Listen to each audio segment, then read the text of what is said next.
오늘 이 시간 하나님께서 우리에게 주시는 말씀은 고린도전서 15장 31절에서 34절 말씀입니다.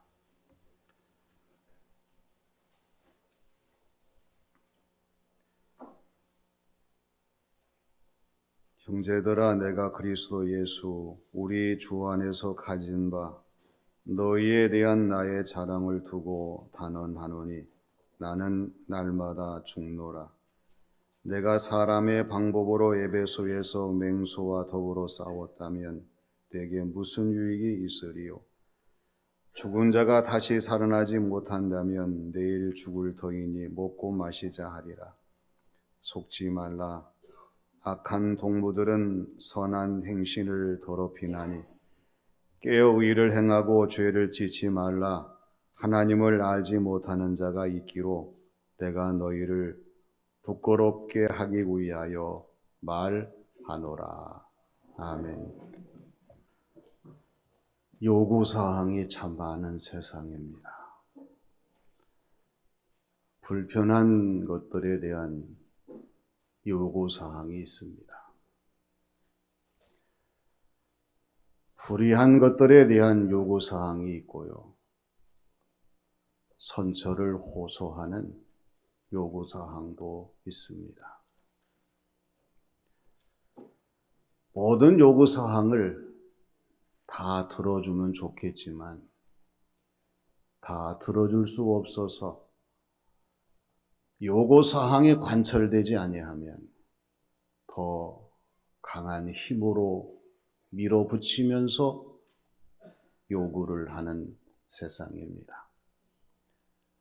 가정이든지 나라이든지 온 세계이든지 요구사항의 딜레마에 빠져있는 모습을 부인할 길이 없어요. 가장 좋은 타협점이 뭘까? 가장 적절한 합의점이 뭘까? 가장 유익한 해결점이 뭘까 생각해 보지만 복잡한 세상은 이 모든 것이 시원스럽게 처리될 수 없는 안타까움이 우리 앞에 전개되고 있습니다. 우리의 신앙생활은 어떻습니까? 우리의 신앙생활도 하나님께 어찌 그리 많은 요구사항이 있는지 모릅니다. 그런데 한편으로는 하나님께서 저와 여러분들에게 말씀하시는 것은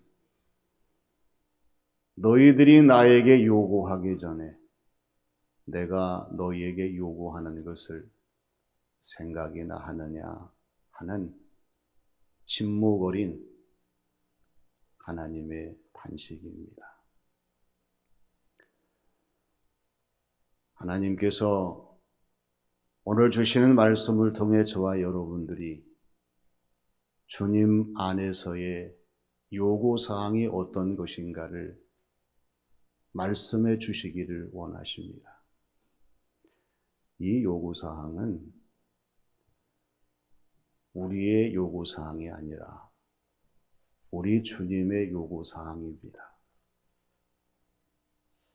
우리 안에서 이루어지는 요구사항이 아니라 예수님 안에서 이루어지는 요구사항입니다. 나에게 맞춰지는 요구사항이 아니라 성부, 성자, 성령, 삼위일체 하나님에게 맞춰지는 요구사항입니다. 바울사도는 이 요구사항을 안 사람입니다. 할 수 있는 대로 이 요구사항에 맞추어서 자신의 사명을 감당하고 사랑하는 고린도 교회 성도들에게 주님 안에서의 요구사항이 어떤 것인가를 밝히 드러내면서 오늘 저와 여러분들에게 다시 한번 주님 안에서 요구사항이 무엇인가를 전하면서 이 요구사항을 깨닫고 실천하기를 원하시는 것이 오늘 말씀을 주시는 우리 주님의 뜻인 줄로 믿습니다. 먼저 나는 날마다 죽는 것입니다. 스위스 출신이고요. 미국의 정신과 의사였으며 심리학자였던 엘리자베스 키블러-로스는 죽음, 이 죽음과 죽어감이라고 하는 책에서 5단계를 얘기합니다. 어떤 사람이든지 다 죽음을 맞이하게 될 때에 제일 먼저 부정의 단계를 거친다고 하는 거죠. 아니야, 내가 죽다니. 두 번째는 분노의 단계예요. 아니, 이럴 수가 있습니까? 내가 왜 죽어야 됩니까? 세 번째 단계는 타협입니다. 죽겠습니다. 그러나 살려주시오. 한 번만 기회를 주면 내 인생 다시 한번 살아보겠습니다. 잘하겠습니다.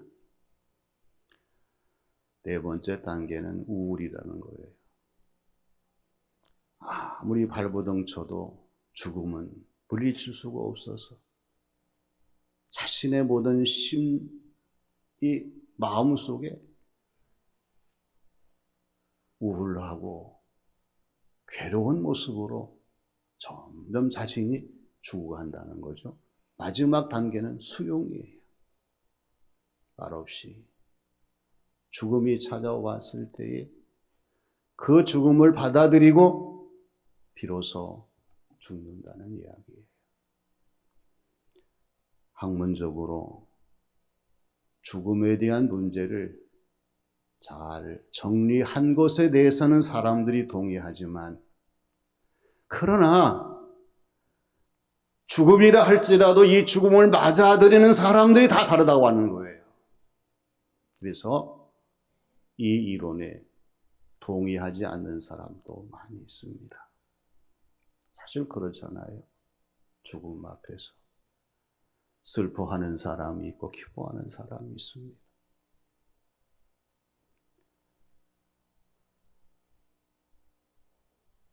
원망 불평하는 사람이고 감사하는 사람이 있어요.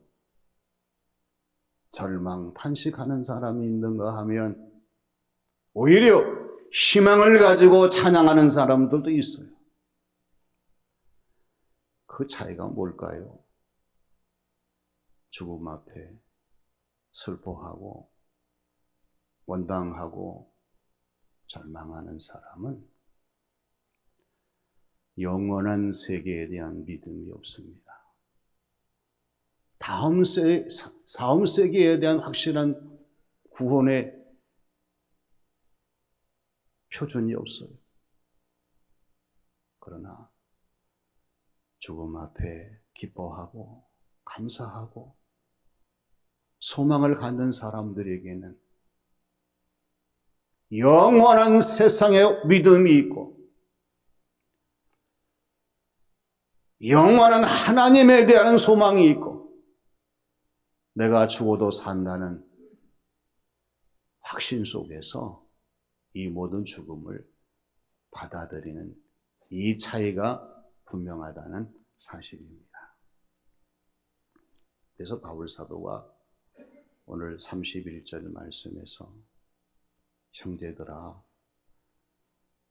내가 그리스도 예수 우리 주 안에서 가진 바 너희에 대한 나의 자랑을 두고 단언하노니 나는 날마다 죽노라.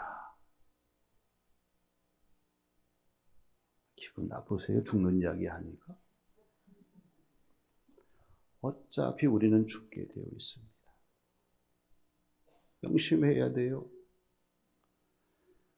우리의 생명이라고 하는 것은 발버둥 친다고 해서 늘어나지 않습니다. 오히려 죽는 순간까지 감사하면서 하나님 말씀 부여잡고 하나님의 능력을 따라 주어진 모든 삶을 감당하게 될 때에 이 세상의 생명이 아니라 영원한 하나님 나라의 생명, 영생으로 이어지는 이 삶을 살 수 있기 때문에 바울 사도와 같이 나는 날마다 죽노라, 이 선언을 하며 주어진 삶을 감당할 수 있습니다. 나는 날마다 죽노라. 씨앗이 죽어야 싹이 삽니다. 내 자신의 이성이 죽어야 믿음이 삽니다. 할렐루야. 이성 좀 죽이세요. 하나님 앞에서 우리 이성은 필요 없어요. 다만 하나님의 선하신 도구로 살기 위해서 이성이 필요하지만 우리 이성이 죽어야 믿음이 삽니다. 과거가 죽어야 현재가 살아요. 신앙생활을 한다고 해도 여전히 과거의 습관과 과거의 편견을 버리지 못하고 여전히 살아가니 어떻게 우리의 삶이 새로운 차원의 현재의 모습을 나타내 보이겠습니까? 이 차원의 의미예요. 주님 안에서 요구사항은 너희들 바울 사도처럼 날마다 죽어라. 그러면 하나님께서 우리를 다시 살리시고 우리의 주어진 모든 삶의 자리에서 하나님을 기쁘시게 하는 사람으로 살아갈 수 있도록 역사하신다고 하는, 다시 살리신다는 그 믿음의 자신감을 가지고 주님의 요구사항에 귀를 기울이는 저와 여러분들이 되어야 할 줄로 믿습니다. 다음은 악함에 속지 않는 것입니다. 우리 하나님은 항상 거룩하시고 선하시고 의로우신 하나님이셔요. 항상이에요. 그러나 악한 뱀, 마귀, 사탄은 항상 부정합니다. 악합니다. 불의합니다. 그래야 하나님의 사람들을 삼키려고 유혹하죠. 하나님의 세상을 창조하셨을 때에 제일 먼저 사람을 찾아온 것이 뱀 아닙니까? 여자를 찾아와서 뭐라고 얘기해요? 야, 하나님이 에덴 동산의 모든 과일을 먹지 말라고 하셨니? 그리고 결코 죽지 않아. 오히려 너희들이 눈이 밝아져서 하나님처럼 된다니까. 그래서 선이 악이 무엇인지를 알게 되는 거야. 여자를 속였습니다. 유혹했습니다. 흔들었습니다. 쇠뇌시켰습니다. 여자가 넘어갔어요. 선악과를 손에 댔습니다. 따서 먹었습니다. 하나님과의 언약의 말씀을 다 파괴해버리고 원죄의 죄인이 되고 말았습니다. 바울 사도가 오늘 33절의 말씀에서 속지 마십시오. 악한 동무는 여러분들의 좋은 습성을 다 망칩니다. 오늘 저와 여러분들에게 바울 사도의 간절한 이 선언이 우리에게 들려져야 돼요. 그렇잖아요. 악한 마귀가 찾아와서 이 모양 저 모양으로 우리를 흔들고 우리를 쇠뇌시키고 우리를 유혹하고 우리를 넘어뜨리려고 합니다. 근데 우리는 문제가 뭐냐? 이것을 분별하지 못하고 속일 때가 많다고 하는 거예요. 허무하게 속습니다. 어리석게 속습니다. 바보같이 속습니다. 또 속습니다. 그래서 바울 사도는 속지 마십시오. 악한 동무가 좋은 습성을 파괴합니다. 이 모든 것을 강조하면서 긴장을 늦추지 말고 하나님이 기뻐하시는 모습으로 자신의 모든 자리를 지키며 살아갈 것을 강조하는 거죠. 야고보서 1장 16, 17절 말씀을 보면은요, 내 사랑하는 형제들아, 속지 말라. 온갖 좋은 은사는, 온전한 선물은 다 위로부터, 빛들의 아버지께로부터 오나니 그는 변함도 없으시고 회전하는 그림자도 없으시니라. 이렇게 말씀을 합니다. 속지 말아야 됩니다. 예수님 보십시오. 똑같아요. 악한 마귀가 예수님을 찾아와서 시험합니다. 유혹합니다. 흔듭니다. 쇠뇌시킵니다. 그러나 예수님께서는 아예 대꾸하지 아니하고 하나님의 말씀으로 물리치셨어요. 할렐루야. 마귀는 예수님을 이길 수가 없었어요.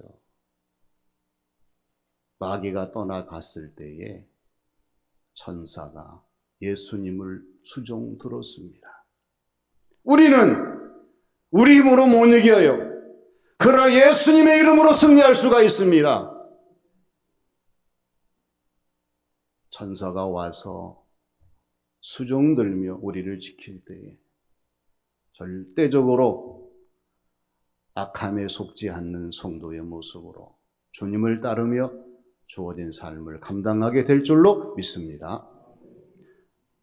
마지막은 깨어 의를 행하는 것이에요. 저와 여러분이 신앙생활하면서 항상 내 자신을 체킹하면서 관찰할 것은 무의식, 무관심, 무책임입니다. 예수님 믿는 사람으로서 예수님의 정신의식이 없으면 그리스도인이 아닙니다. 신앙생활 하시면서 예배에 대한, 기도에 대한, 찬송에 대한 관심이 없다면 은혜로운 신앙생활이 아닙니다. 세상 살아가면서 내 일도 중요하지만 우리 주님께서 맡기신 그 일들을 어떤 부서 어떤 자리에서든지 할 수만 있다면 이 책임을 지지 아니하고 그냥 지나쳐 버린다고 하면 하나님이 기뻐하시는 충성된 일꾼이 아닐 뿐만 아니라 하나님 나라에서 받을 상급이 없습니다. 바꿔야 돼요.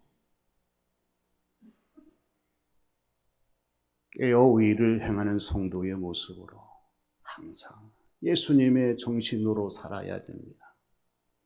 예배드리고 기도드리고 찬송드리는 은혜로운 신앙생활을 우리가 생각하면서 늘 관심을 가지고 우리에게 집중을 해야 돼요. 어떤 일이든지 감사한 마음으로 할 수 있음에 하나님 감사합니다. 열심을 다해서 충성하는 성도의 모습으로 살아가야 합니다. 오늘 34절 말씀에서 바울 사도가 깨어 의를 행하고 죄를 짓지 말라. 하나님을 알지 못하는 자가 있기로 내가 너희를 부끄럽게 하기 위하여 말하노라. 이렇게 말씀하고 있습니다.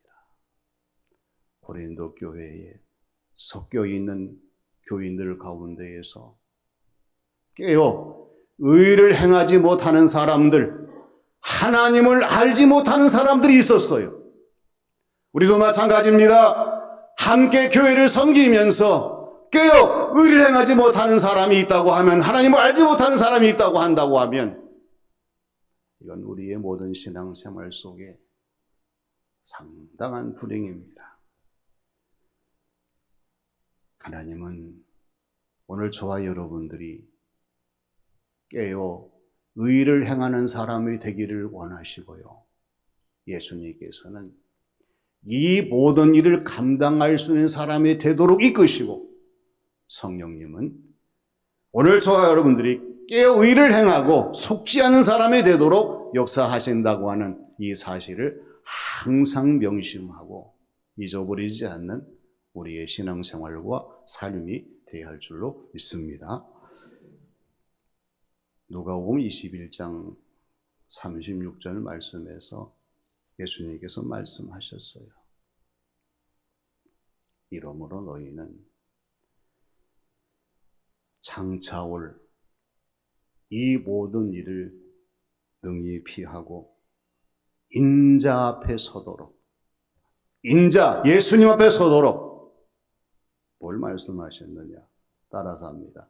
항상 기도하며 깨어 있으라. 제 말이 아닙니다. 예수님 말씀이에요. 얘들아, 세상이 악해. 언제 넘어질지 몰라. 언제 속을지 몰라. 장차올 이 모든 것을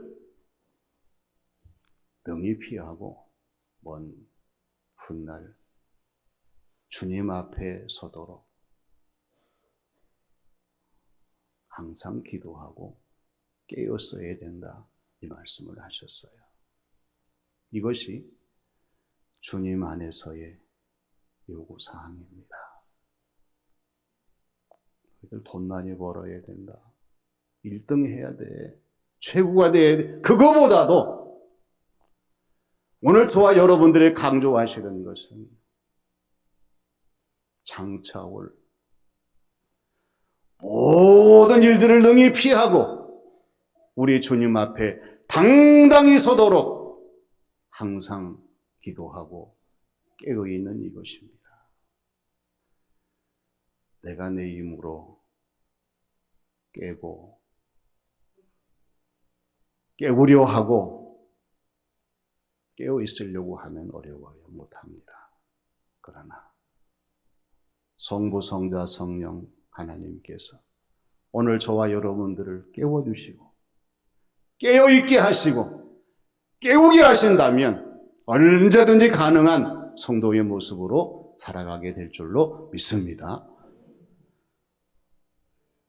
주님 안에서 요구사항은 나는 날마다 죽는 거예요. 내가 안 죽으니까 문제예요. 내가 죽는 순간 하나님이 역사하시고 내 자신의 모든 삶은 새롭게 변화되는 놀라운 역사를 체험할 수가 있을 거예요.